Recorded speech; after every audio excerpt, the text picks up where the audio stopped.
الحمد لله رب العالمين وبه نستعين والصلاة والسلام على خاتم الأنبياء والمرسلين محمد صلى الله عليه وسلم وعلى آله وأتباعه أجمعين ومن تبعهم بإحسان إلى يوم الدين. أما بعد، يا أيها الذين آمنوا اتقوا الله حق تقاته ولا تموتن إلا وأنتم مسلمون. يا أيها الناس اتقوا ربكم الذي خلقكم من نفس واحدة وخلق منها زوجها وبث منهما رجالا كثيرا ونساء واتقوا الله الذي تساءلون به والأرحام إن الله كان عليكم رقيبا. يا أيها الذين آمنوا اتقوا الله وقولوا قولا سديدا يصلح لكم أعمالكم ويغفر لكم ذنوبكم ومن يطع الله ورسوله فقد فاز فوزا عظيما. وقال الله تعالى: بسم الله الرحمن الرحيم. والمؤمنون والمؤمنات بعضهم أولياء بعض يأمرون بالمعروف وينهون عن المنكر ويقيمون الصلاة ويؤتون الزكاة ويطيعون الله ورسوله أولئك سيرحمهم الله إن الله عزيز حكيم. وقال تعالى: بسم الله الرحمن الرحيم. ورحمتي وسعت كل شيء فسأكتبها للذين يتقون ويؤتون الزكاة والذين هم بآياتنا يؤمنون. وقال تعالى: بسم الله الرحمن الرحيم. ولنبلونكم بشيء من الخوف والجوع ونقص من الأموال والأنفس والثمرات وبشر الصابرين الذين إذا أصابتهم مصيبة قالوا إنا لله وإنا إليه راجعون أولئك عليهم صلوات من ربهم ورحمة وأولئك هم المهتدون. وجاء في الحديث عن أبي هريرة رضي الله عنه قال رسول الله صلى الله عليه وسلم: كل أمتي يدخلون الجنة إلا من أبى. قيل: يا رسول الله صلى الله عليه وسلم ومن يأبى؟ قال: من أطاعني دخل الجنة ومن عصاني فقد أبى. رواه البخاري في كتاب الاعتصام بالكتاب والسنة. وجاء في الحديث: لما خلق الله الخلق كتب في كتابه فهو عنده فوق العرش إن رحمتي تغلب غضبي. وفي رواية إن رحمتي سبقت على غضبي أو كما قال عليه الصلاة والسلام. برادران اسلام، حمد و صلاۃ کے بعد تمام قسم کی تعریف اللہ رب العالمین کے لیے لائق اور زیبا ہوں، جو ہمارا آپ کا خالق، مالک، مدبر اور پالن ہار اور پروردگار ہے۔ ساتھ ہی درود و سلام ہو تمام ہی انبیاء کرام علیہ السلام پر، خصوصاً بے شمار درود و سلام ہو ہمارے آپ کے آخری نبی جناب احمد مجتبیٰ محمد مصطفیٰ علیہ السلام پر اور آپ کی اعلیٰ اولاد پر۔ سامعین کرام، پردہ نشین ماؤں بہنوں، ہم اور آپ اس بات سے واقف ہیں، جیسا کہ آپ جانتے ہیں گزشتہ 2 درس لعنت اور رحمت کے عنوان سے میں نے پیش کیے، عرض کیے۔ آج بھی اسی عنوان کی مزید توضیح کے لیے میں آپ حضرات کے سامنے حاضر ہوں، اور اگر اللہ نے زندگی دی اور آپ لوگوں کی لگن اور چاہت رہی اور جمعیت اہل حدیث مالیگاؤں دفتر گولڈن نگر کے ذمہ داران کی عنایت رہی، تو آئندہ بھی انشاءاللہ سلسلہ وار اس عنوان کی وضاحت رکھی جائے گی۔ اللہ تعالیٰ سے دعا کرتا ہوں الہ العالمین مجھے شریعت کی روشنی میں کہنے اور ہم تمام کو شریعت اسلامیہ پر حتی المقدور عمل پیرا ہونے کی توفیق عنایت فرمائے۔ حاضرین، ہم اور آپ اس بات سے واقف ہیں، جانتے ہیں، اور ہمیں جاننا چاہیے کہ یہ جو رحمت ہے یہ اللہ کی اہم صفات میں سے ایک صفت ہے، آپ قرآن کا مطالعہ کریں. اللہ تبارک و تعالیٰ نے پہلی سورہ جسے سورہ الفاتحہ کہتے ہیں اس میں اس بات کی طرف اشارہ دیا ہے.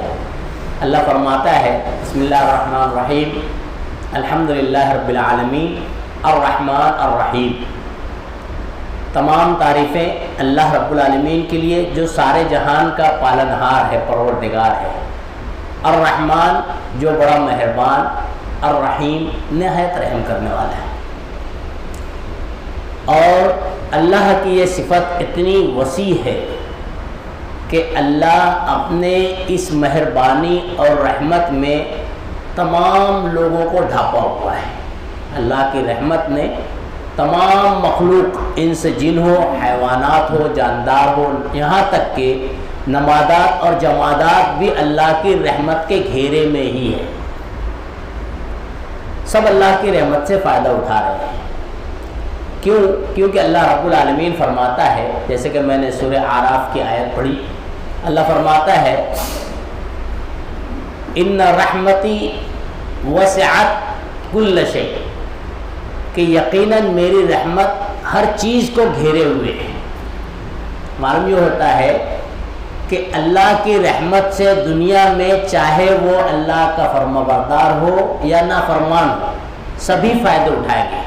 اللہ پر ایمان والا ہو یا اللہ کا انکار کرنے والا ہو، وہ بھی اللہ کی رحمت سے فائدہ اٹھائے گا.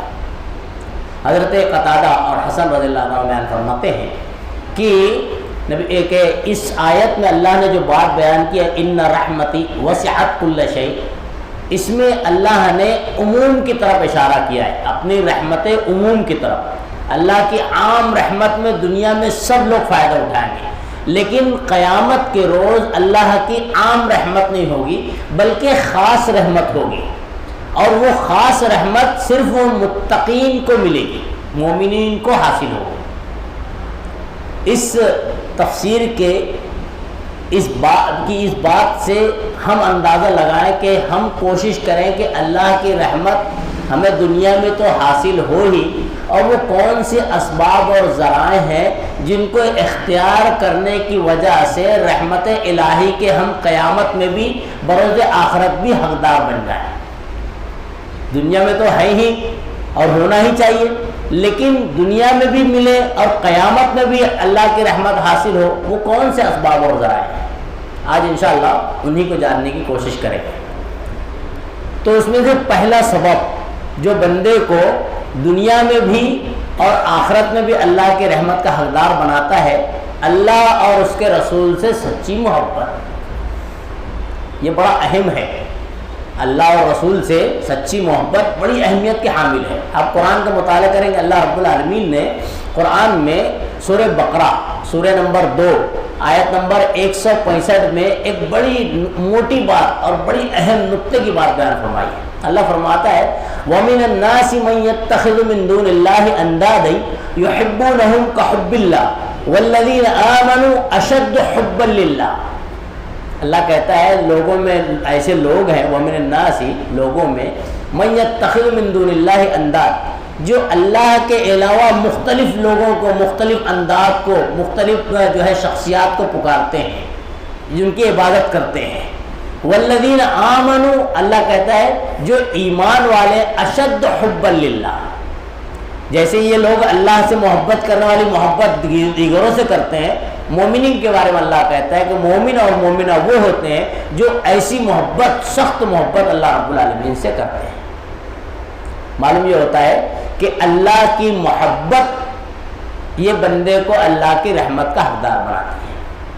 اس کی ایک اور مثال ملتی ہے. اللہ کے نبی کریم صلی اللہ علیہ وسلم سے روایت حضرت انس بیان فرماتے ہیں، راوی حدیث سے کہتے ہیں نبی کریم صلی اللہ علیہ وسلم نے فرمایا کہ لا یؤمن احدکم حتی اکون احب الیہ من ولدہ ووالدہ والناس اجمعین.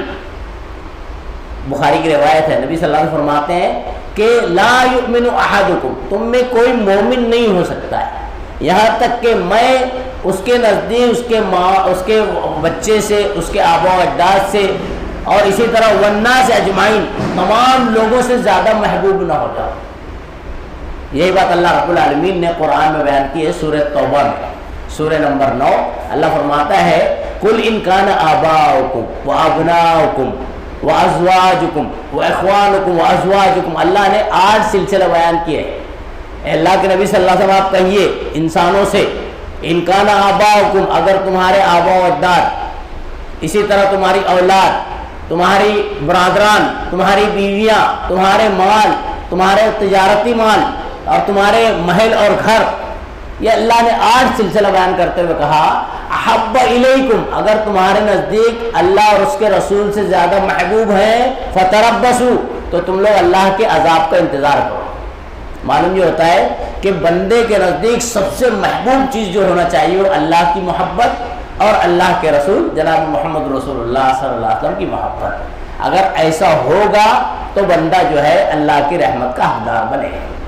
لیکن آج ہم غور کریں اس معیار پر اتر نہیں پاتے ہیں. اللہ رب العالمین مجھے آپ کو ہر مومن اور مومنہ کو اس پر اتارنے کی توفیق عطا فرمائے. آمین. بہرحال صحابہ کرام اترتے تھے. کئی مثالیں ہیں. ایک مثال عبداللہ بن حشام راوی حدیث ہیں، کہتے ہیں کہ ہم لوگ اللہ کے نبی صلی اللہ علیہ وسلم کے ساتھ تھے اور جناب محمد رسول اللہ صلی اللہ علیہ وسلم نے حضرت عمر فاروق کا ہاتھ تھاما ہوا تھا رضی اللہ عنہ. ہاتھ تھام کر چل رہے تھے تو حضرت عمر ہمارے جذبے کے کہتے ہیں کہ یا رسول اللہ صلی اللہ علیہ وسلم لأنت احب الی من کل شیء الا من نفسی. اے اللہ کے نبی صلی اللہ علیہ وسلم آپ میرے نزدیک ہر چیز سے محبوب ہیں سوائے میری نفس کے، سوائے میری نفس کے. اللہ کے نبی صلی اللہ علیہ وسلم نے جملہ سنا تھا اور اس کے بعد کہا تھا کہ عمر واللہ، ایک روایت میں آتا ہے کیونکہ قسم اس ذات کی جس کے ہاتھ میں میری جان ہے، والذی نفسی بیدہ، واللہ قسم اللہ کی تم اس وقت تک مومن نہیں ہوگے جب تک کہ تمہاری نفس سے زیادہ میں تمہارے نزدیک محبوب نہ ہو. جب یہ جملہ نبی صلی اللہ علیہ وسلم نے کہا تو فوراً یکلخت حضرت عمر فاروق رضی اللہ عنہ نے کہا کہ واللہ الآن فإنہ الآن واللہ، کہ اللہ کے نبی صلی اللہ علیہ وسلم پس اب اللہ کی قسم لأنت احب الی من کل شیء من نفسی، آپ میرے نزدیک میری نفس سے ہر چیز سے زیادہ محبوب. تو آپ نے کہا تھا الآن یا عمر، اب معاملہ ٹھیک ہوا. یعنی بندے کو اللہ اور اس کے رسول اپنی تمام چیزوں سے زیادہ محبوب ہوں، یہاں تک کہ اپنی نفس سے زیادہ محبوب ہوں، تب اللہ کی رحمت حاصل ہوتی ہے. اور یہی بات اللہ کے نبی صلی اللہ علیہ وسلم کی ایک حدیث میں آتی ہے. اس کی طرف اشارہ کرتے ہوئے اپنے جو ہے موضوع کو آگے بڑھاتا ہوں. اللہ کے نبی صلی اللہ علیہ وسلم فرماتے ہیں کہ 3 لوگ ایسے ہیں ثلاث من کن فیہ وجد حلاوت الایمان، یا 3 ایسی چیزیں ہیں جس میں پائی جائے گی اس کے اندر ایمان کی مٹھاس پائی جائے گی. یعنی 3 چیزیں جس بندے یا بندی میں پائی جائے، کسی مسلمان مومن میں 3 چیزیں پائی جائے تو سمجھنا چاہیے کہ اس کے اندر ایمان برقرار ہے، ایمان کی مٹھاس ہے. اور اگر یہ 3 چیزیں نہیں ہیں تو ایمان کی مٹھاس نہیں ہے. اس میں پہلی چیز ان یکون اللہ ورسولہ احب الیہ مما سوا، کہ اللہ اور اس کے رسول اس کے نزدیک تمام دوسری چیزوں سے زیادہ محبوب ہیں. اگر جس وقت معاملہ یہ ہو جائے گا مومن اور مومنہ کا تو سمجھ لینا چاہیے کہ اس کے اندر ایمان کی حلاوت اور مٹھاس باقی برقرار ہے. آج ہم دیکھیں کہ ہمارے اندر ایمان میں کمزوری سے کمزوری ہوتے جا رہی ہے، اسی لیے کہ آج ہمارا مقصود بدلتا جا رہا ہے. آج ہمارا مقصود دنیا داری اور فلاں ہو گیا ہے. اسی وجہ سے جو ہے ہمارے اندر ایمان کی کمزوریاں آتی جا رہی ہے. تو بہرحال یہ اور 2 چیزیں اللہ کے نبی صلی اللہ علیہ وسلم نے بیان کی تھی جو اس موضوع سے ہٹ کر ہے، اس لیے میں اس سے جو ہے قطع نظر اپنی بات کو آگے بڑھاتا ہوں.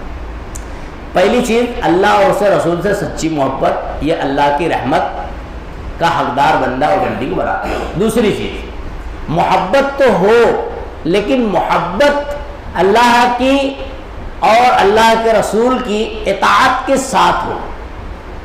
آج ہمارے معاشرے میں اظہار محبت کے دعویٰ کرنے والے بہت مسلمان ہیں اور بہت ہی تقریباً بلا اختلاف مسلک و مذہب سب مسلمان کہتے ہیں ہم اللہ کے رسول سے محبت کرتے ہیں، اللہ سے محبت کرتے ہیں. تو پیمانہ اور معیار کیا ہے آپ جانتے ہیں؟ آپ کو معلوم ہونا چاہیے، امت مسلمہ کو سامعین کو معلوم ہونا چاہیے کہ معیار اور پیمانہ اللہ نے بیان کیا ہے، اللہ کے نبی صلی اللہ علیہ وسلم نے بھی بیان کیا ہے. آپ سورہ آل عمران کا مطالعہ کریں، سورہ آل عمران سورہ نمبر 3 آیت نمبر 31 میں اللہ نے یہ بات بیان فرمائی ہے، پیمانہ، معیار کیا بیان فرمایا؟ قل ان کنتم تحبون اللہ فاتبعونی یحببکم اللہ، اے لوگو اگر تم اللہ سے محبت کا دعویٰ کرتے ہو، فاتبعونی تو میرے رسول یعنی محمد رسول اللہ کی اتباع اور پیروی کرو۔ اگر رسول کی اتباع اور پیروی کرتا ہے کوئی بندہ، گویا اللہ کی اتباع اور پیروی کر رہا ہے، کیونکہ اللہ قرآن میں فرماتا ہے من یطع الرسول فقد اطاع اللہ، جس نے رسول کی پیروی کی اس نے اللہ کی پیروی کی۔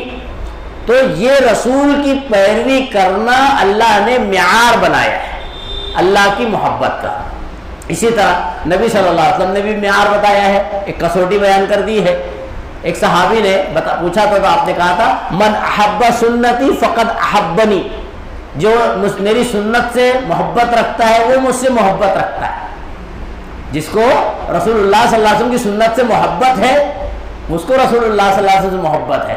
اور سنت سے محبت کا معنی یہ ہوتا ہے کہ آدمی چن چن کر تلاش کر دیکھے کہ میری زندگی جناب محمد رسول اللہ کی سنتوں پر گزر رہی ہے کہ نہیں، میری نماز جناب محمد رسول اللہ کی نماز ہے کہ نہیں، میرا روزہ جناب محمد رسول اللہ صلی اللہ علیہ وسلم بتایا وہ روزہ ہے کہ نہیں، یعنی جتنی بھی عبادتیں ہیں، طرز زندگی ہے، وہ اللہ کے نبی صلی اللہ علیہ وسلم کو اسوہ اور آئیڈیل بنا کر گزر رہی ہے کہ نہیں۔ اگر ایسا نہیں ہے تو پھر اظہار کر لینا، دعویٰ کر لینا یہ بہت عام ہے اور امت اس میں لگی ہوئی ہے۔ یہ معیار اللہ کے نبی صلی اللہ علیہ وسلم نے بیان کیا ہے اور اللہ رب العالمین نے بیان کیا ہے۔ اس کی جو ہے ایک مثال شاعر عربی کا ایک شاعر دیتا ہے، عربی کا شاعر کہتا ہے تعصی الالہ وانت تظہر حبہ ھذا محال فی القیاس بدیع لو کان حبک صادقا لاطعتہ ان المحب لمن یحب مطیع۔ شاعر کہتا ہے تو اللہ کی الہ کی نافرمانی کرتا ہے، اس کو ہم دوسرے انداز سے اس طرح بھی کر سکتے ہیں تعصی الرسول وانت تظہر حبہ، تو رسول کی نافرمانی کرتا ہے، وانت تظہر حبہ اور اس کی محبت کا اظہار کرتا ہے، دعویٰ کر رہا ہے۔ ھذا محال فی القیاس بدیع، یہ سوچ اور عقل میں بالکل محال ہے، قیاس میں آتا ہی نہیں ہے، ایسا ممکن ہی نہیں ہے۔ لو کان حبک صادقا، شاعر کہتا ہے اگر تیری اللہ سے یا رسول سے محبت سچی ہوگی، لاطعتہ تو اللہ اور رسول کا متبع فرما بردار ہوگا۔ ان المحب لمن یحب مطیع، جو جس سے محبت کرتا ہے اس کا فرما بردار ہوتا ہے۔ امت جو ہے صرف اظہار کرتی ہے کہ ہمیں اللہ سے محبت ہے، اللہ کے رسول سے محبت ہے، اور جب معاملہ آتا ہے فرما برداری کا تو من مانی زندگی گزار کر اللہ اور اس کے رسول کی نافرمانی کرتے ہوئے زندگی گزار کر کہتا ہے کہ ہم اللہ اور اس کے رسول کے ماننے والے ہیں۔ یہ تو ہو ہی نہیں سکتا ہے۔ اسی بات کی طرف جو ہے میں نے جو حدیث پڑھی تھی حضرت ابو ہریرہ کی، نبی کریم صلی اللہ علیہ وسلم نے اشارہ کیا ہے۔ نبی صلی اللہ علیہ وسلم سے راوی حدیث حضرت ابو ہریرہ نقل کرتے ہیں، کہتے ہیں کہ نبی صلی اللہ علیہ وسلم نے فرمایا کل امتی یدخلون الجنۃ الا من ابی۔ نبی صلی اللہ علیہ وسلم نے کتنی اہم بات بیان کی ہے، اگر امت اس پر غور کر لے تو بہت بڑا سبق ملتا ہے۔ نبی صلی اللہ علیہ وسلم فرماتے ہیں میری تمام امت جنت میں جائے گی جس نے میرا انکار کیا۔ صحابہ کرام تعجب سے دیکھتے ہیں اللہ کے نبی صلی اللہ علیہ وسلم کی طرف، یعنی یہ تعجب ہوتا ہے صحابہ کرام کو کہ اللہ کے نبی صلی اللہ علیہ وسلم ایسا بھی کوئی ہوگا جو آپ کا امتی ہو اور آپ کی باتوں کا انکار کرے گا، ایسا ہو سکتا ہے؟ تو صحابہ کرام کی اس تعجب پر، اظہار تعجب پر نبی صلی اللہ علیہ وسلم نے پھر بیان کیا کہ ہو سکتا ہے من اطاعنی دخل الجنہ، جو میری اطاعت کرے گا وہ جنت میں جائے گا، ومن عصانی، اور جو میری نافرمانی کرے گا وہ فقط ابا، وہ ایسا ہوگا جس نے انکار کیا۔ معلوم یہ ہوتا ہے امت میں کوئی بھی فرد اگر اللہ کے نبی صلی اللہ علیہ وسلم کی باتوں کی نافرمانی کرتا ہے تو وہ ایسا ہوگا جو اللہ کے نبی صلی اللہ علیہ وسلم کے بقول جنت میں نہیں جائے گا، بلکہ جو ہے وہ انکار کرنے والوں میں شمار ہوگا۔ اور کل امتی یدخلون الجنہ کے اس جو فارمولہ ہے اور یہ جو طریقہ ہے اور جو آپ نے یہ بتایا ہے دائرہ، اس دائرے سے باہر ہو جائے گا۔ اس لیے اس حدیث پر غور کرتے ہوئے سوچنا چاہیے کہ ہم جہاں اللہ سے محبت کا اعلان کریں، اللہ کے رسول سے محبت کا اظہار کریں، وہیں پر اللہ اور اس کے رسول کی محبت کے ساتھ ساتھ اطاعت اور فرمانبرداری کو بھی بجا لاویں، اور بجا لانے میں ہی جو ہے اللہ کی رحمت بندے کو حاصل ہوتی ہے۔ اسی طرح جو رحمت الہی کا حصول ہے وہ جو میں نے قرآن حکیم کی آیت جو پڑھی تھی اس میں بھی اللہ رب العالمین نے اس کی طرف اشارہ دیا ہے. اللہ فرماتا ہے والمؤمنون والمؤمنات بعضهم اولیاء بعض. مومن اور مومنہ یعنی مومن بندہ اور مومنہ خاتون بعضهم اولیاء بعض، یہ بعض کے دوست ہیں، مددگار ہیں، ہمدرد ہیں، غمخوار ہیں. اللہ نے اشارہ دیا ہے بعضهم اولیاء بعض، یعنی مسلمان کی امداد اور نصرت کرنا دیگر مسلمان کا، یہ بھی رحمت الہی کا حقدار بنانے کا ایک ذریعہ اور سبب ہے. یہ بہت بڑی بات ہے اور بہت اہم معاملہ ہے. امت اس سے دھیرے دھیرے دور ہوتی جا رہی ہے. آج ہمارا پڑوسی بیمار ہے نہیں بیمار ہے ہمیں پتہ نہیں ہے. آج ہمارا جو ہے رشتہ دار بھوکا ہے نہیں بھوکا ہے ہمیں اس کا خیال نہیں ہے. یہ اللہ کے نبی صلی اللہ علیہ وسلم نے مومن کو مثال دیتے ہوئے کہا تھا مثل المؤمنین فی توادہم و تراحمہم کمثل الجسد. مومن کی مثال اس کے محبت میں اور آپس میں رحم کرنے میں ایسی ہے جیسے ایک جسم کی. اذا اشتکا، نبی صلی اللہ علیہ وسلم نے مثال دیتے ہوئے کہا کہ جب جسم کا کوئی ایک حصہ مشتکا بیمار یا عالم میں مبتلا ہوتا ہے، پریشان ہوتا ہے، تو اس کے جسم پر اثر ہو جاتا ہے، بخار پورے جسم میں چڑھ جاتا ہے. یہ اشارہ نبی صلی اللہ علیہ وسلم کا ہے کہ اگر مسلمان کہیں پریشان ہے تو دوسرے مسلمان اس کی ہمدردی میں کچھ نہ کچھ وہ بھی ضرور پریشان رہے. اگر ایسا کرے گا تو اللہ کی رحمت آئے گی. جیسا کہ حدیث میں آتا ہے نبی صلی اللہ علیہ وسلم فرماتے ہیں ان اللہ فی عون العبد ما کان العبد فی عون اخیہ. اللہ اس بندے کی برابر مدد کرتے رہتا ہے جب تک کہ بندہ بندے کی مدد کرتا رہتا ہے. معلوم یہ ہوتا ہے کہ اگر مسلمان کی جو ہے مدد کرتا رہے، اس کی ہمدردی کرتا رہے تو اللہ کی رحمت سے دوچار ہوگا، اللہ کی اس کے ساتھ مدد ہوگی. تیسری چیز جو ہے اللہ نے اس میں بیان فرمایا وَيُؤْتُونَ الزَّكَاةَ، زکوٰۃ ادا کرتے ہیں. یہ دیکھیے اللہ کی رحمت ہی ہے.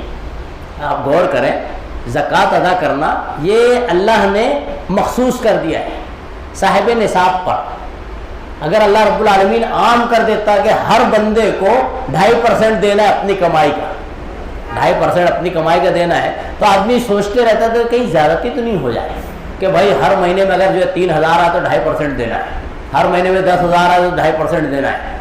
یہ نہیں، دیکھ لیجیے اللہ کی رحمت. اللہ نے کہا وَيُؤْتُونَ الزَّكَاةَ، زکوٰۃ ادا کرتے ہیں. اور جناب محمد رسول اللہ نے معیار بتا دیا ہے اور جو ہے اس کا متعین کیا ہے پیمانہ کہ بھائی اتنا آدمی ملکیت کا مالک ہوگا تو صاحب نصاب ہوگا، اس کو زکوٰۃ ادا کرنا.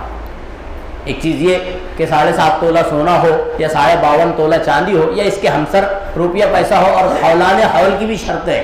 اسلام نے کتنی رحمت کی ہے اسلام نے مسلمانوں پر کہ صرف ایسا نہیں کہ اتنا قیمت آ گئے. اب ایک بندہ مثال کے طور پر اللہ رب العالمین نے رحمت کی، اس کے پاس 7.5 تولہ سونا یا 52.5 تولہ چاندی کے برابر ملکیت آ گئی یا آ گیا، اور اس کے بعد کوئی آفت آئی ختم ہو گیا، تو اس کے بعد کیا اس کے پاس آ گیا تھا اس لیے زکوٰۃ دینا ہی ہے. دیکھ لیے اللہ کی رحمت کہ زکوٰۃ میں 2 شرطیں ہیں، ایک تو اس کی ملکیت، دوسرے یہ کہ حولان حول یعنی 2 سال بھی برا گزر گیا ہو اور ملکیت برقرار ہو، مزید اضافہ ہوا ہو تو اس کو زکوٰۃ دینا ہے. اگر اس میں کم ہو جائے، معیار ختم ہو جائے تو پھر اس میں زکوٰۃ نہیں ہے. اللہ کی رحمت ہے. اور اللہ نے سب پر نہیں کہا ہے، جو صاحب نصاب ان کو زکوٰۃ دینا، وہی تو لیکن زکوٰۃ دینا اگر کوئی آدمی صاحب نصاب ہے تو یہ اللہ کی رحمت کا قریب ہونے کا حقدار بنتا ہے، اللہ کی رحمت کے قریب ہونے کا حقدار بنتا ہے. اسی لیے صحابہ کرام نے ایک مرتبہ پوچھا تھا اللہ کے نبی صلی اللہ علیہ وسلم سے کہ اللہ کے نبی صلی اللہ علیہ وسلم جو ہم میں جو صاحب فضل ہیں، صاحب خیر ہیں، یعنی جو کہ اللہ نے زیادہ عطا کیا ہے، وہ ہم سے آگے بڑھ جا رہے ہیں. اللہ کے نبی صلی اللہ علیہ وسلم ہمیں کچھ بتائیں کہ ہم جو ہے ان کے برابری میں چلتے رہیں. تو نبی صلی اللہ علیہ وسلم نے بیان کیا کہ ہر نماز کے بعد 33 مرتبہ سبحان اللہ، 33 مرتبہ الحمدللہ، 33 مرتبہ 34 مرتبہ اللہ اکبر، یا 33 مرتبہ اللہ اکبر، ایک بار لا الہ الا اللہ محمد وحدہ لا شریک لہ. یہ پوری تفصیل اللہ کے نبی صلی اللہ علیہ وسلم نے بیان کی. صحابہ کرام جو ہے جو غریب قسم کے طبقہ کے تھے تو انہوں نے پڑھنا شروع کر دیا. کچھ عرصے کے بعد جو صاحب خیر تھے، اصحاب فضل تھے، انہوں نے بھی دیکھا ایسا کرتے ہوئے تو وہ بھی شروع کر دیے، انہوں نے بھی شروع کر دیا. تو جناب محمد رسول اللہ سے پھر سے اعتراض کرتے ہیں، سوال کرتے ہیں کہ اللہ کے نبی صلی اللہ علیہ وسلم یہ تو صاحب فضل نے بھی شروع کر دیا. تو اللہ کے نبی صلی اللہ علیہ وسلم ذالک فضل اللہ یؤتی من یشاء، یہ اللہ کا فضل اللہ جسے چاہتا ہے دیتا ہے. بہرحال اگر اللہ نے کسی کو صاحب فضل بنایا ہے، صاحب نصاب بنایا ہے، تو اس کو چاہیے کہ اللہ کی رحمت سے قریب ہوتا ہوا اپنے جو نصاب میں سے سے حصہ ہے شریعت میں بتایا گیا ہے اس کو اللہ کے راستے میں ضرور عطا کرتا رہے، زکوٰۃ ضرور نکالتا رہے۔ اور زکوٰۃ آپ غور کریں، ہمارے معاشرے میں جو ہے بہت سے حربے اور ہیلے وسیلے اختیار کیے جا رہے ہیں زکوٰۃ نہ دینے کی وجہ سے۔ کچھ لوگ جو ہے ہمارے معاشرے میں ایسے ہیں، زکوٰۃ دینے کا وقت آتا ہے، قریب آتا ہے، تو اس سے پہلے کہ زکوٰۃ دینی پڑے ایک بڑا سا پلاٹ خرید لیتے ہیں، بڑا سا گھر خرید لیتے ہیں، بڑی سی گاڑی مہنگی سی گاڑی خرید لیتے ہیں، اور بولتے ہیں بھائی اتنی ملکیت، اس سے چلیے ختم ہو گئی بات، چونکہ پلاٹ میں گھر میں زکوٰۃ نہیں ہے۔ بھائی ایسا گھر جو آپ کے استعمال کا ہے، آپ کی اولاد کے استعمال کا ہے، ٹھیک ہے اس کے اندر زکوٰۃ نہیں ہے، لیکن آپ کی نیت ہی ایسی ہے کہ میں گھر خرید کے رکھا ہوا ہوں اور موقع ہے اس سے بڑھ کر قیمت ملی تو اس کو بیچوں گا، پھر اور لوں گا، پھر اور لوں گا، پھر اور، یا اسی طرح پلاٹ کا معاملہ ہے، تو پھر آپ کی نیت کے اوپر بتاتا ہے معاملہ کہ آپ کو اس میں زکوٰۃ دینا چاہیے، یا آپ نے رہنے یا اپنی اولاد کے لیے نہیں لیے، تجارت کے لیے لیے۔ بہرحال ایسے ہیلے کرنا، اختیار کرنا، یہ اللہ رب العالمین اس کو پسند نہیں کرتا ہے، اور ایسے ہیلے اختیار کرنے والوں کو اللہ اپنے عذاب میں گرفتار بھی کر لیتا ہے۔ سورہ قلم کا مطالعہ کریں گے ایک نقطہ ملے گا آپ کو، بڑی تفصیلی سے اللہ نے اس کا نقل کیا ہے کہ سورہ قلم میں اللہ فرماتا ہے فطاف علیہا طائف من ربک وہم نائمون۔ تفصیلی واقعہ ہے اس میں یہ ہے کہ ایک والد تھے، دور یعنی پرانے دور کی بات اللہ کے نبی صلی اللہ علیہ وسلم کے ذریعے سے ملتی ہے، قرآن سے ملتی ہے کہ انہیں زمانہ قدیم میں ایک آدمی ایک شخص ایسا تھا جو اپنے جو کھیت سے کھیتی جو ہوتی تھی اس میں سے کچھ حصہ اللہ کے واسطے طے کیا ہوا تھا، کچھ حصہ مسکین کے واسطے اس نے طے کیا ہوا تھا، جیسی کھیتی نکلے مسکین کا حق دیا کرتا تھا، اللہ کا حق نکال دیا کرتا تھا۔ اب اس کے اولاد کے اختیار میں جب کھیتی آئی تو اولاد نے کہا کہ ہمارے والد نہ کچھ دماغ سے سنتولن بگڑا ہوا ہے، جیسے آج ہمارے معاشرے میں کہتے ہیں نا لوگ ابو کو سمجھتا نہیں ہے اتنا خرچ کر دیتے ہیں، ابو کو، ارے اللہ ابو کو سمجھتا ہے جبھی تو اللہ ابو نے آپ کو یہاں تک پہنچا دیا۔ آدمی یہ نہیں غور کرتا ہے۔ بہرحال انہوں نے بھی یہ سوچا کہ ہمارے والد کو سمجھتا نہیں، سب مسکین کو بانٹتے رہتے ہیں، ایسا کرتے ہیں سب بھائی آپس میں مشورہ کرتے ہیں، ایسا کرتے چلتے ہیں، رات کے ٹائم نکلیں گے کھیتی کاٹنے کے لیے تاکہ دن ہوتے ہوئے ہم کھیتی کاٹ لیں اور مسکین پہنچنے سے پہلے ہم اپنے کھیتی کو لے کر آ جائیں۔ اب دیکھ لیجئے جب بندہ ہیلا وسیلہ اختیار کرتا ہے نا بے وجہ کا اور بے بنیاد ہیلے ہیں ترکیب اختیار کرتا ہے تو کہتے ہیں نا اللہ کی جو تقدیر ہوتی ہے اس کے سامنے تدبیر کام نہیں آتی ہے، تقدیر کے سامنے تدبیر کبھی کام نہیں آئی۔ دیکھ لیجئے جاپان اتنا مشہور ملک ہے جس کو جو زلزلوں کا شہر کہا جاتا ہے، زلزلوں کا ملک کہا جاتا ہے، آئے دن زلزلہ آئے دن زلزلہ، تو وہاں پر ان کے جو سائنسداں جو لوگ ہیں یا جو یعنی ماہرین ہیں جو عمارت کے بنانے والے جو ہیں جس کو آرٹیچک کہتے ہیں، آرٹک کہیں یا جو بھی کہیں، وہ جو ماہرین ہیں انہوں نے دماغ لگایا، تدبیر لگائی کہ ایسا کیوں نہ کیا جائے کہ اس بلڈنگ کو جو ہم بنا رہے ہیں اس کو جو ہے اسپرنگس کے اوپر کھڑی کیا جائے۔ چنانچہ آپ جانتے ہوں گے اسپرنگ کے پر بھی بلڈنگیں کھڑی کی گئی، اسپرنگس کے اوپر، تاکہ زلزلہ چھوٹا موٹا ہے تو اسپرنگ میں جو ہے بلڈنگ ایسے ہل کے رک جائے، اور کچھ چھوٹا موٹا زلزلے میں ہلی رکی بھی، چل ایسا بھی ہوا، لیکن کہتے ہیں نا اللہ کی جب تقدیر ہو جائے تو پھر تدبیر کام نہیں آتی۔ اس کے بعد اللہ نے ایسا زلزلہ بھیجا کہ یہ اسپرنگ ہلتے ہلتے پھر ڈوب گئے۔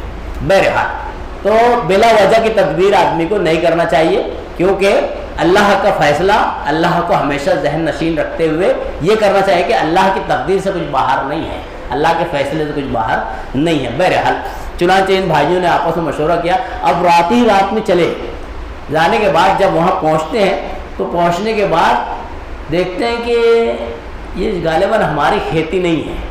کیوں بھائی؟ کہ ارے یار یہ تو ایک دم صاف ہے، کالی کالی چٹان بنی ہوئی ہے، کچھ ہے ہی نہیں یہاں پہ، تو شاید یہ ہماری کھیتی نہیں ہے۔ پھر کھیتی میں آدمی کی پہچان ہوتی ہے نا، اپنے کھیت کی پہچان ہوتی ہے، کوئی ٹیوب ویل کی پہچان ہوتی ہے، کوئی درخت کی پہچان ہوتی ہے یا کسی چیز کی اب اپنی پہچان دیکھنے کے بعد اس میں سے کہتے نہیں یہ تو ہماری کھیتی ہے۔ پھر بولے، پھر آپس میں کہنے لگے اب اللہ سے استغفار کرو۔ کیوں معلوم؟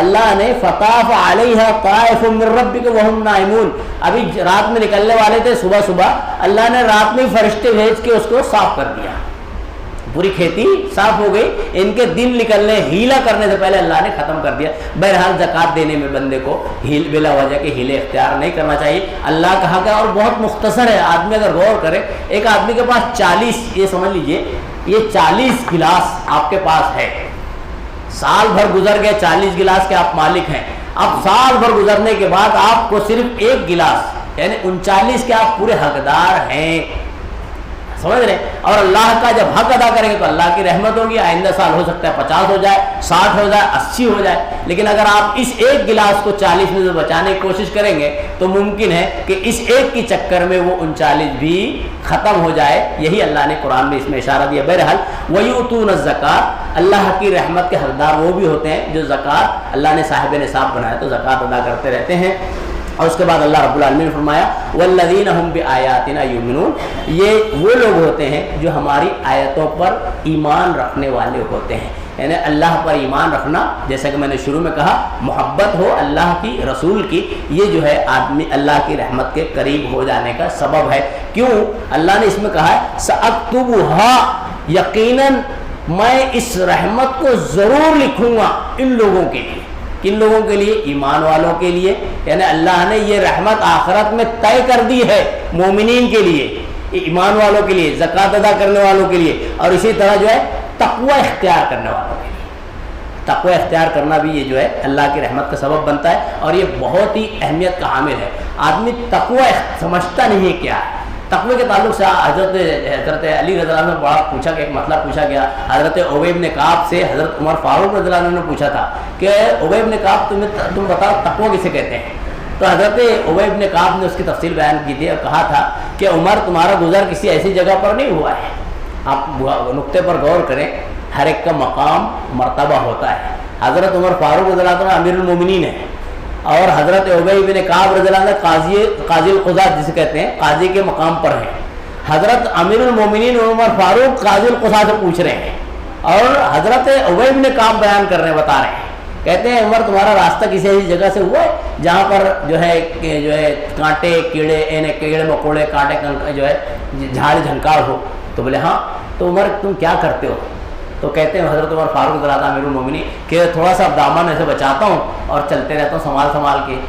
تو حضرت ابی بن کعب نے کہا یہی تقویٰ ہے، یہی تقویٰ ہے۔ جب زندگی میں ہم گزریں تو بے شمار کانٹے جھاڑ جھنکار اور خرابیاں آئے گی، ان سے بچ بچا کر جو نکل جائے وہی متقی اور پرہیزگار ہے۔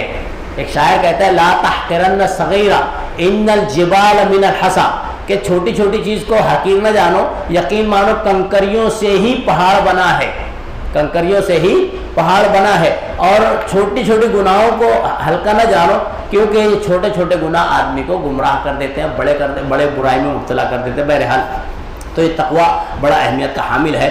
اسی طرح جو ہے اللہ رب العالمین نے جو بات بیان کی ہے اس کے تعلق سے کہ کون اور اللہ کی رحمت کے قریب ہوگا، اللہ نے دوسری جگہ اسی آیت میں بیان فرمایا والمؤمنون والمؤمنات بعضهم اولیاء بعض یأمرون بالمعروف وینہون عن المنکر۔ اللہ نے یہاں پر اس آیت میں یہ بات بیان فرمائی ہے کہ مومن اور مومنہ بعض کے دوست ہوتے ہیں، جس کی تفصیل گزری، یأمرون بالمعروف وینہون عن المنکر، کہ وہ معروف کا حکم دیتے ہیں، منکر سے روکتے ہیں۔ یہ امر بالمعروف اور نہی عن المنکر کرنا بھی یہ اللہ کی رحمت سے بندے کو قریب کر دیتا ہے۔ امر بالمعروف اور نہی عن المنکر، اس معاملے میں امت بھی جو ہے بے راروی کا شکار ہے۔ آپ دیکھ لیجئے، نہ امر بالمعروف ہے اور نہ نہی عن المنکر ہے۔ جیسے شریعت نے اصول بیان کیا ہے، اس شریعت کے اصول پر تو بالکل نہیں ہے۔ کیسے؟ جیسے اللہ کے نبی صلی اللہ علیہ وسلم نے اشارہ کیا من رآ منکم منکرا فلیغیر بیدہ وَإِن لَّمْ يَسْتَطِعْ فَبِلِسَانِهِ وَإِن لَّمْ يَسْتَطِعْ فَبِقَلْبِهِ وَذَلِكَ أَضْعَفُ الْإِيمَانِ۔ نبی صلی اللہ علیہ وسلم فرماتے ہیں کہ جو تم میں برائی دیکھے اس برائی کو روکے، مَن رَآ مِنکُم مُنکَرًا فَلْيُغَيِّرْ، اس کو بدلے یعنی روک دے، کس طرح سے؟ بیدہ، ہاتھ سے۔ آج ہمارے معاشرے میں دیکھیے جہاں پر برائی کو ہاتھ سے روکنا ہے وہاں پر آدمی دل سے برا بس جان کے مسئلہ خلاص کر، کچھ تو ایسے ہیں جو دل سے برا نہیں کرتے، منع سمجھتے نہیں ہیں، برا نہیں مانتے، جبکہ ہاتھ سے روکنے کی طاقت ہے، زبان سے روکنے کی طاقت ہے، اور جہاں پر دل کو برا جاننا چاہیے دل میں وہاں پر ہاتھ اور زبان چلاتے ہیں۔ معاشرے میں یہ اصول کو پلٹ دیا گیا ہے، معاشرہ بربادی کی طرف چل گیا ہے۔ دیکھ لیجیے آپ، ہمارے مثال کے طور پہ ایک برائی ہے ہمارے معاشرے میں، ہم دیکھ رہے ہیں گھر میں بیٹھے ہوئے ہیں بچے ہمارے ٹی وی وغیرہ ٹیلی ویژن وغیرہ پہ دیکھ رہے ہیں، اب ہم دیکھ رہے ہیں برائی ہے، برائی نظر آ رہی ہے، فوراً ہماری طاقت ہے، ہماری اولاد ہمارے اہل و عیال ہے، فوراً ریموٹ نہ بند کرے، یہ بھائی یہ بند، یہ برائی ہے، یہاں پر ریموٹ سے آپ نے بند کر دیا ٹی وی کو، یہ آپ اختیار رکھتے ہیں کریں. اب آپ وہی چیز جا کر کسی دوست کے پاس کسی اس کی دکان وغیرہ پر کھڑے ہو کر دیکھیں وہی برائی چل رہی ہو تو آپ وہاں پر ریموٹ کا استعمال نہ کریں, کیونکہ گھر میں ریموٹ آپ کے اہل و عیال ہیں, آپ کے ماتحت ہیں, اس دوست کے یہاں پہ ریموٹ آپ استعمال کریں تو بات ہاتھا پائی کی آ جائے. وہاں پر کیا کرنا چاہیے, زبان استعمال کرنا چاہیے. وہاں پر زبان, وہاں پر آپ ریموٹ استعمال کریں تو معاملہ جھگڑے پہ آ جائے گا, طول پکڑ لے گا, یہ حکمت سے خلاف ہے. اب وہاں پہ آپ زبان کا استعمال کریں کہ بھائی دیکھو یہ صحیح نہیں ہے. جہاں پہ ایسا معاملہ ہو کہ وہاں پہ آپ زبان بھی استعمال کریں تو فتنہ اور بڑھ جائے گا. جناب محمد رسول اللہ نے کہا ہے کہ وہاں پر دل میں برا جانا ہے. یہ اصول ہے. آج اس اصول کو امت نے چھوڑ دیا, اسی واسطے نقصانات میں نقصانات اور معاشرے میں دن بدن خرابیاں عام ہوتی جا رہی ہیں, کیونکہ ہر آدمی اپنے آپ کے پہلو کو تہی کر رہا ہے, دور کر رہا ہے, دیکھ کر بھی امر بالمعروف نہی عن المنکر کا فریضہ اختیار نہیں کر رہا ہے, طاقت رہ کر بھی اس سے دور ہٹ رہا ہے, جس کے نتیجے میں نقصان ہی ہے, معاشرہ اور خرابی کی طرف چلا جاتے. اس کی ایک موٹی مثال کی طرف جو ہے میں بتاتا ہوں, اشارہ دیتا ہوں. آپ سورہ جو ہے اعراف کا اور دوسری جگہ پہ اللہ نے اس کا تذکرہ کیا ہے, پڑھیں تو آپ کو ایک نقطہ ملے گا کہ جو ہے بنی اسرائیل میں جو مچھلی والے تھے ان میں 3 کوالٹی تھی مچھلی پکڑنے والے. آپ جانتے ہیں بڑا شاندار واقعہ ہے, بہت شاندار مطالعہ کرنا چاہیے قرآن کا بغور. یہ ایسے تھے اصحاب السبت جن کو اللہ رب العالمین نے سنیچر کے دن اللہ کی عبادت کے لیے مختص کیا تھا بنی اسرائیل سے, کہ سنیچر کے دن بس پورے دن بھر اللہ کی عبادت ہو. یہ اللہ کی دیکھیے رحمت ہی ہے امت محمدیہ پر کہ اللہ نے امت محمدیہ کو پورا دن عبادت کے لیے نہیں کہا. جمعہ کی اذان سے پہلے مسجد میں آنے کا حکم ہے, اذان سے پہلے آ جائیں, نماز کا اہتمام کریں. اس کے بعد فَإِذَا قُضِيَتِ الصَّلَاةُ فَانتَشِرُوا فِي الْأَرْضِ وَابْتَغُوا مِن فَضْلِ اللَّهِ. جب نماز ختم ہو جائے تو آپ جائیں اپنے روزی کی تلاش میں لگ جائیں, کوئی حرج نہیں, لیکن جمعہ کا اہتمام ہونا چاہیے, اذان سے پہلے آنا چاہیے. امت اتنے کم وقت میں بھی جو ہے بڑا سوچ سمجھ کر گھڑی دیکھ کر مسجد آتی ہے. اب دیکھیں 5 منٹ باقی, کچھ ایسے ہیں جو گھڑی دیکھ کر آتے ہیں. ہمارے دیگر جو برادران ہیں, جو بھائی ہیں دیگر مسالک کے, وہ تو ایسا دیکھتے ہیں ابھی ایک خطبہ ہوا ہوگا, چونکہ مسجد کے اندر 2 خطبے کر دیے گئے, ایک عربی میں ایک اردو میں. اب آپ سوچیں یہ اردو عربی 2 الگ الگ خطبہ ہونا, اللہ کے نبی صلی اللہ علیہ وسلم کیا پہلے عربی میں کہتے تھے پھر دوسری عربی میں کہتے تھے؟ نہیں, ایک ہی خطبہ ہوا کرتا ہے. یہ ہمارے معاشرے میں سہولت کے حساب سے کر دیا گیا ہے کہ ایک خطبہ عربی پھر دوسرا بیان, اور دوسرا پہلے بیان پھر عربی. لوگ گھڑی دیکھ کے آتے ہیں ابھی بیان ہوا ہوگا, ابھی خطبہ ہوا ہوگا, بعد میں جاتے ہیں. پھر کچھ لوگ ایسے آتے دیکھتے ہیں کہ ایک دم آخر میں نماز میں آتے ہیں جمعہ کے دن. کیوں آخر میں آتے معلوم ہے بھائی, اگر پہلے پہنچ جاؤں گا تو نکلنے میں ڈسٹرب ہو جائیں گے, لوگ سنتیں پڑھنے لگتے ہیں, اس لیے سب سے آخر میں آتے ہیں. اور اس کے بعد کیوں آخر میں آئے, اب جیسے ہی سلام پھیرے دعا کا تو بہرحال لوگوں نے زبردستی بنا لیا ہے. شریعت میں تو دعا کا اجتماعی شکل میں ہے ہی نہیں. جب انتظار کرتے رہتے ہیں, جیسے ہی ہوئے باہر السلام علیکم باہر, کیوں بھائی چلو نماز ختم, ذمہ داری پوری ہو گئی. بہرحال امت کو بہت غور فکر کرنا چاہیے. اللہ نے پورا دن متعین نہیں کیا ہے, کچھ وقت ہے, 1 گھنٹے کے اندر اندر اللہ رب العالمین کی عبادت کرنا. اور اس کے بعد جو ہے جو دیگر وقت ہوتے ہیں جمعہ کے, اس میں جناب محمد رسول اللہ صلی اللہ علیہ وسلم پہ موقع بہ موقع درود پڑھتے رہنا چاہیے. یہ فضیلت آئی ہے. آدمی بس اتنا کر لے تو انشاءاللہ ذمہ داری پوری ہو جاتی ہے. بہرحال بنی اسرائیل میں یہ نہیں تھا, پورے دن بھر کے لیے طے تھا عبادت. کسی نے اتوار کو اختیار کیا, کسی نے سنیچر کو اختیار کیا. اب جو ہے سنیچر والوں سے اللہ نے کہا کہ دن بھر عبادت کرنا. دن بھر وہ عبادت کرنے کے بجائے جو ہے دوسرے ہیلے میں لگ گئے تھے. جیسے کہ میں نے بتایا تھا نا, ہیلا نقصان دہ ہوتا ہے. چنانچہ جو ہے انہوں نے, اللہ نے ان کو آزمایا. وہ ان کا خاص کاروبار جو ان کا پیشہ تھا وہ جو مچھلیوں کو پکڑنا اور اس کو بیچنا مارکیٹ میں اور اپنی زندگی گزارنا, یہ ان کا پیشہ تھا. اب اللہ رب العالمین نے آزمانا چاہا. آزمائش میں مچھلیاں سنیچر کے روز اوپر اچھل کر آتی تھی, کودتی تھی, بہت زیادہ مچھلیاں. ان کے دماغ میں شیطان نے ڈال دیا کہ یہ کیا ہے, ہم پورا ہفتہ بھر شکار کرتے ہیں, مچھلیاں ہاتھ نہیں آتی, بہت مختصر آتی ہے. سنیچر کا دن عبادت کا آتا ہے تو مچھلیاں اوپر کودتی ہے. تو انہوں نے ایک ہیلا اختیار کیا, چال چلی.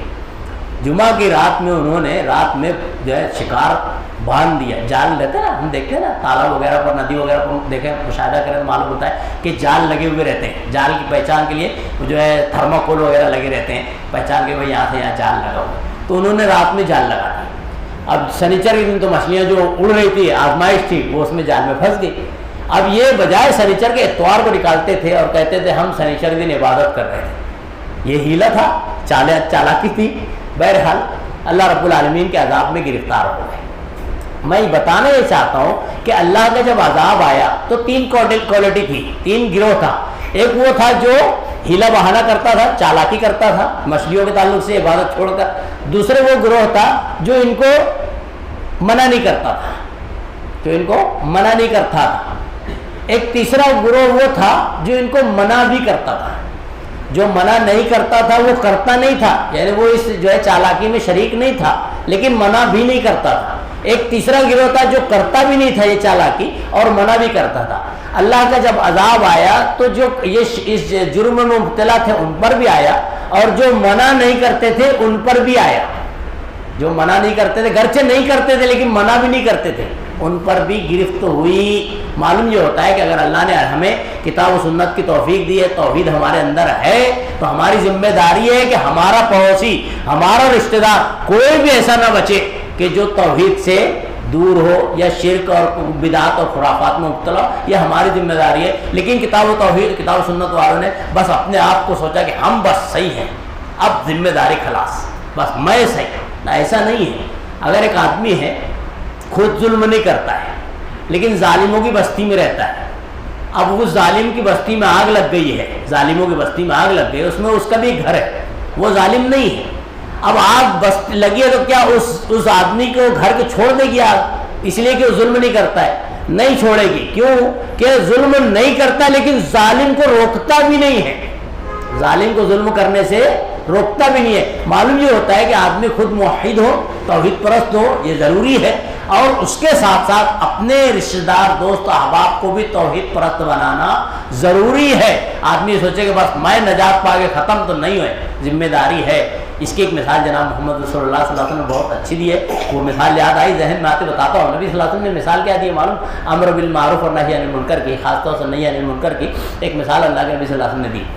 نبی صلی اللہ علیہ وسلم فرماتے ہیں بتاؤ ایک ایسی جہاز ہے، اس میں اشارہ یہ تھا، دیکھو نبی صلی اللہ علیہ وسلم جو ہے اشارہ دے رہے ہیں کہ ایسی جہاز جو 2 منزلہ ہے. جب تو اس دور میں نہیں تھی جہاز، نبی صلی اللہ علیہ وسلم پرانے دور کی بات بیان کرتے ہیں کہ 2 منزلہ جہاز ہے اور پینے کا جو پانی ہے وہ اوپری منزلے پر رکھا ہوا ہے، اوپری منزلے پہ رکھا ہوا ہے.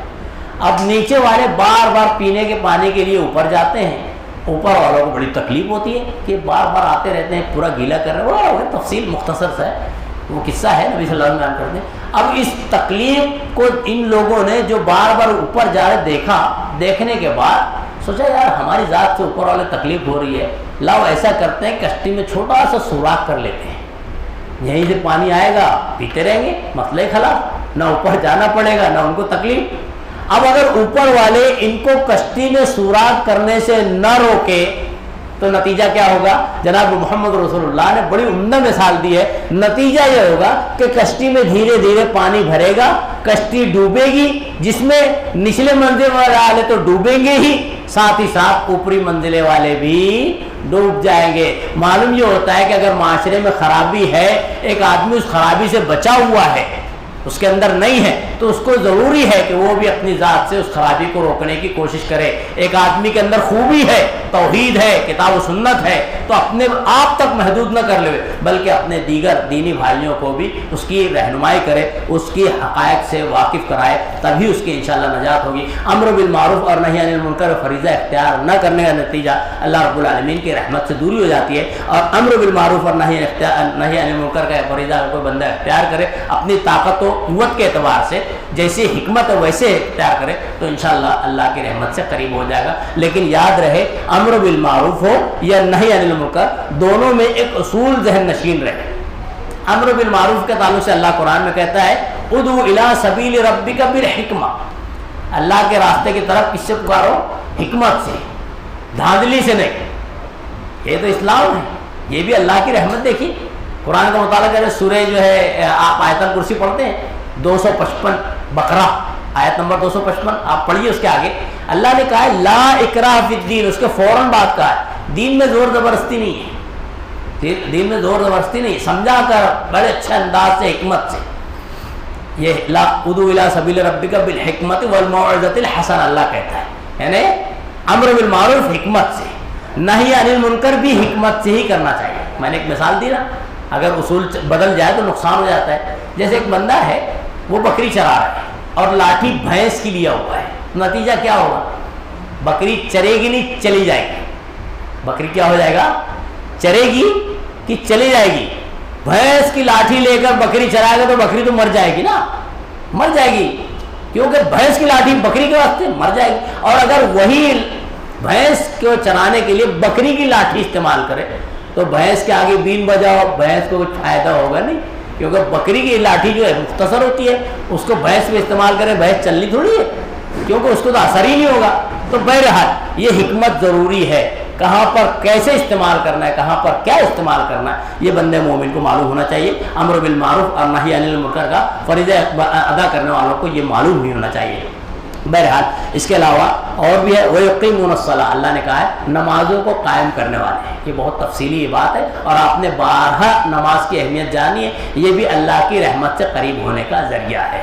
اور خاص طور سے راتوں کا قیام، رات میں قیام تہجد کی نماز پڑھنا بھی اللہ کی رحمت سے قریب ہونے کا ذریعہ ہے۔ آپ غور کریں، نبی صلی اللہ علیہ وسلم نے فرمایا کہ رحم اللہ عبدن، اللہ اس بندے پر رحم فرمائے جو رات میں اٹھا، فصلی، نماز پڑھی، واستيقظ زوجتہ، اور اپنی اہلیہ کو بھی اٹھایا، اور اگر وہ نہ اٹھی تو اس کے اوپر پانی ڈالا تاکہ وہ اڑ جائے اور اللہ کی عبادت کرے، اللہ اس پر رحم کرے۔ اسی طرح اللہ کے نبی صلی اللہ علیہ وسلم نے فرمایا اللہ اس خاتون پر بھی رحم کرے جو رات میں اٹھی، نماز پڑھی، اپنے شوہر کو اٹھائی، اور اگر وہ نہ اٹھا تو اس کو اٹھانے کے لیے پانی اس کے اوپر چھڑکا، اللہ ان دونوں پر رحم فرمائے۔ یہ جناب محمد رسول اللہ صلی اللہ علیہ وسلم نے ان لوگوں کے لیے کہا ہے جو رات میں تہجد گزاری کرتے ہیں۔ امت فرائض نہیں اختیار کر پا رہی ہے، تہجد کی بات کہاں سے آئی؟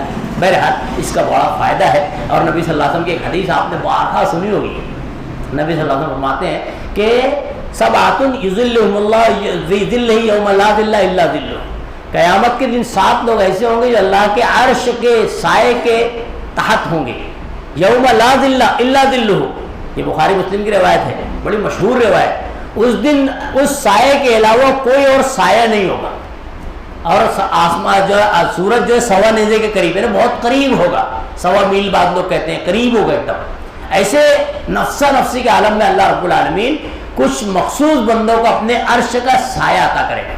اس میں یہ نہ سوچ لے گا کہ 7 آدمی ہوں گے، 70,000 آدمی ہوں، نہیں، جو اس صفات اور کوالٹی پر اتریں گے اللہ اس عرش کے سائے میں ان کو رکھے گا۔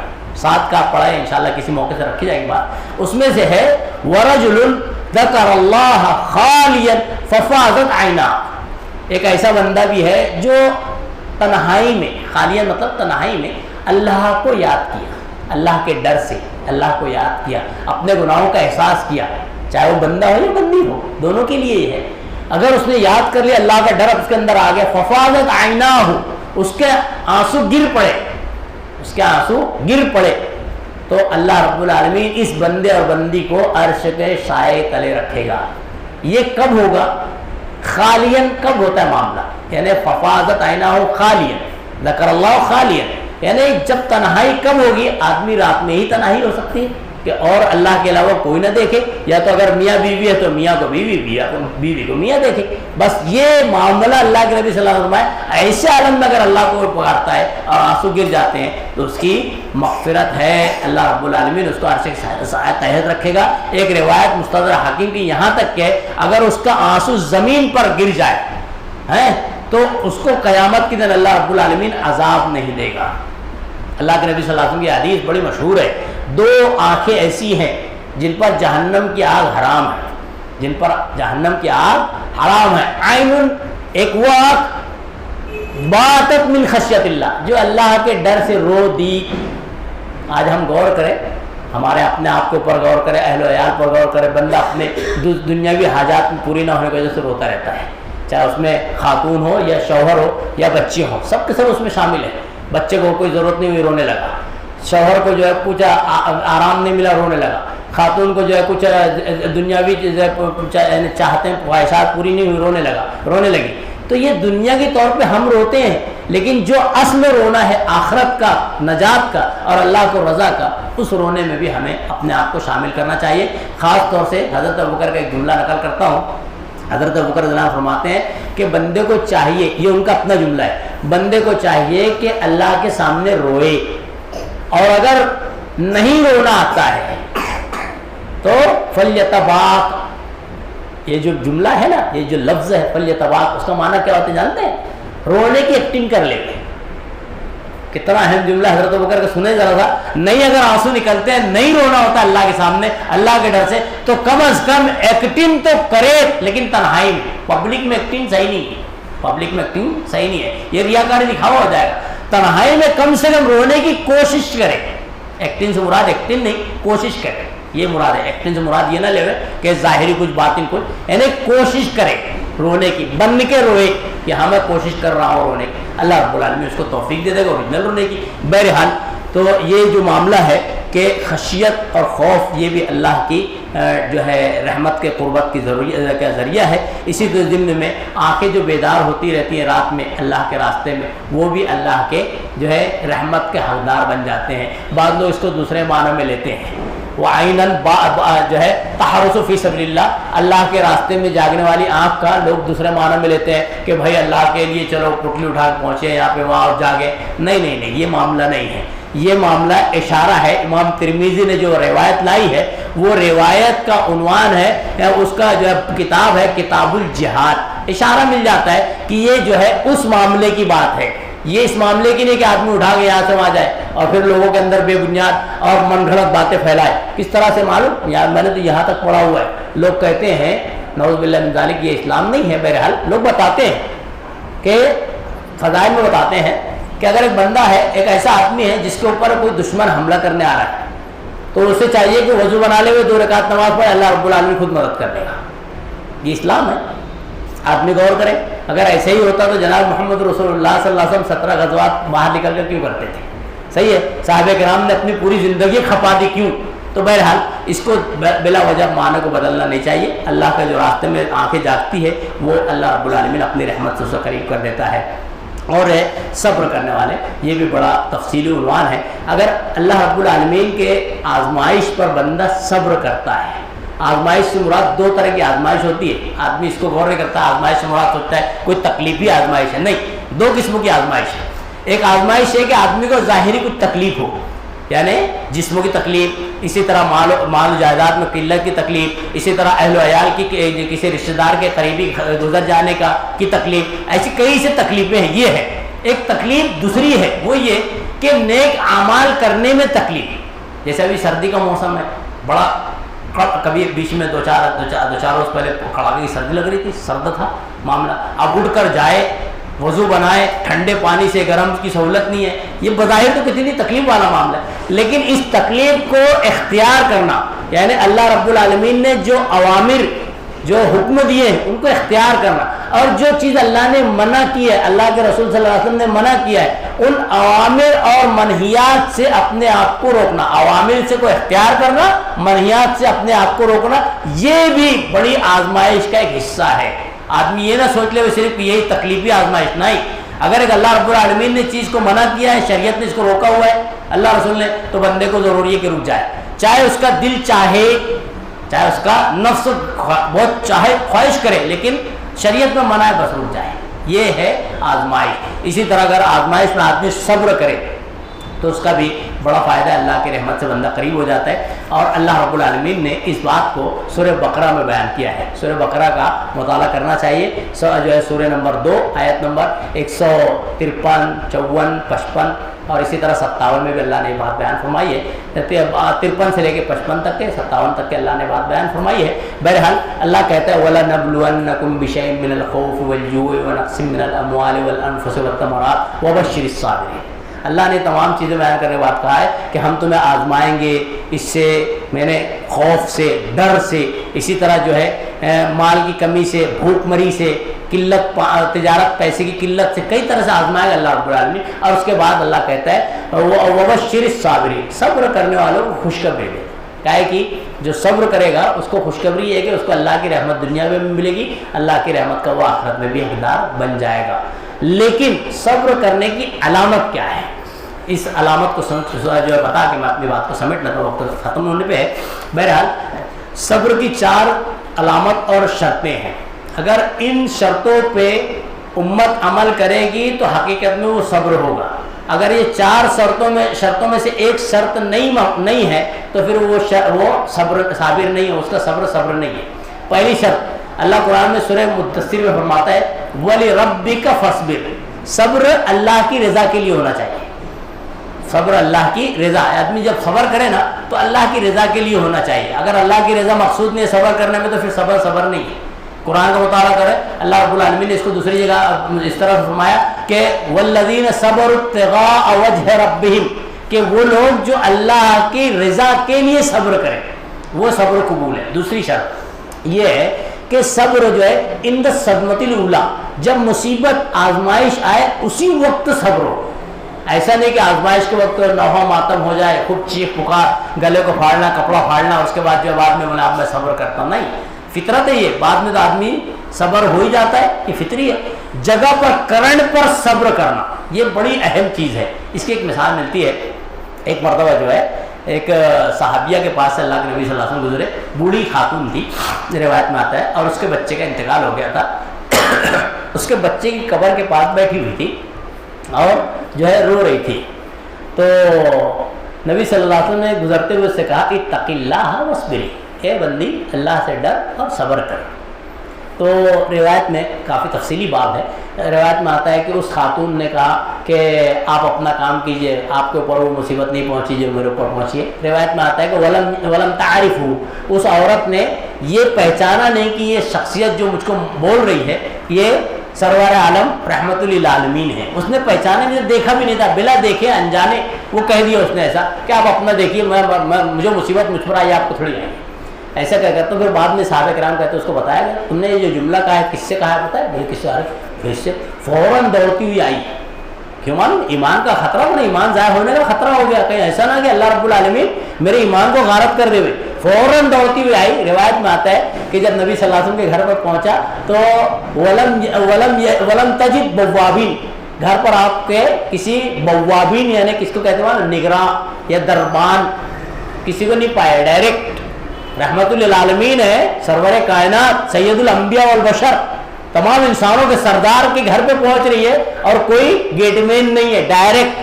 بات سمجھ رہے ہیں, یہ کیفیت تھی. بہرحال وہاں پہنچنے کے بعد کہتے لگے میں نے آپ کو دیکھا نہیں, تو پہچانا نہیں تھا, اس لیے میں نے جملہ کہہ دیا, معذرت چاہتی ہوں, معاف کیجیے گا, جو بھی الفاظ دے رہا ہے. تو اس کے بعد اللہ کے نبی صلی اللہ علیہ وسلم نے آج ہم اپنے آپ کو اس واقعے پر اپنے آپ کو رکھ کر دیکھیں.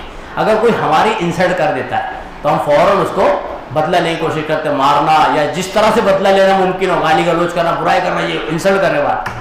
یہ رحمت للعالمین ہے صلی اللہ علیہ وسلم. اتنا جملہ اس نے کہا تھا, ان کی شان میں بڑے بے ادبی اور گستاخی تھی اللہ کے نبی صلی اللہ علیہ وسلم شان میں, کہ آپ جائیے اپنا کام کیجیے, کیونکہ نبی رحمت ہے, سرور کائنات ہے. پھر اگر ان کو یہ جملہ کہا تھا, لیکن اللہ کے نبی صلی اللہ علیہ وسلم نے کوئی بدلے والا جملہ نہیں کہا, بلکہ کیا کہا, سمجھایا پہلے تھا اتق اللہ واصبری, بعد میں کہا تھا الصبر عند الصدمۃ الاولیٰ. اے خاتون یاد رکھنا, صبر جو ہوتا ہے نا ایک دم پہلے مرحلے میں ہوتا ہے, پہلے مرحلے میں. تو یہ دوسری شرط ہے کہ صبر جو پہلے مرحلے میں ہو. اور صبر جو ہے تیسری شرط یہ ہے کہ صبر کا معنی یہ ہوتا ہے کہ آدمی کوئی شکوہ اور شکایت کے الفاظ اپنی زبان سے نہ نکالے, یہ بھی صبر کی شرط ہے. اگر شکوہ شکایت بیان کر رہا ہے تو پھر صبر نہیں ہے. ایک روایت میں آتا ہے نبی صلی اللہ علیہ وسلم فرماتے ہیں کہ اللہ رب العالمین کسی کو اگر کوئی تکلیف میں مبتلا کرتا ہے اور اس کے پاس جب آتے ہیں لوگ یعنی عیادت کرنے کے لیے, اگر وہ شکوہ شکایت نہیں بیان کرتا ہے, تقدیر کا شکوہ, اپنی ذات کا شکوہ, اللہ کا شکوہ, نعوذ باللہ, جو بھی آج ہمارے معاشرے میں ارے سب آفت مجھ کو اللہ, نعوذ باللہ من ذالک, ایسا نہیں بولنا چاہیے.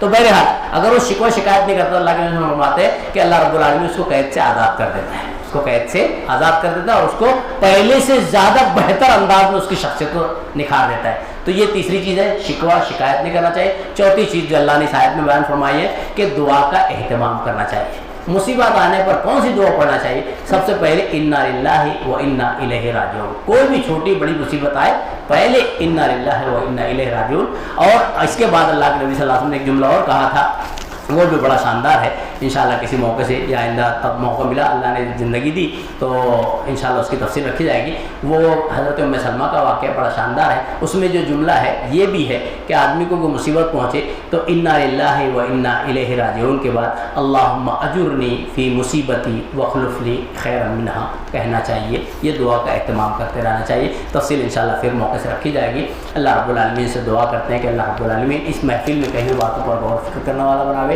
اللہ کی رحمت سے قریب ہونے کے جو اسباب اور ذرائع ہیں اللہ رب العالمین ان اسباب اور ذرائع کو اختیار کرنے کی توفیق عطا فرما دے. اور جو اللہ کی رحمت سے دور کرنے والے ذرائع ہیں اور طریقہ کار ہیں اللہ ان ذرائع اور طریقہ کار سے میری آپ کی ہر مومن اور مومنہ کی حفاظت فرمائے.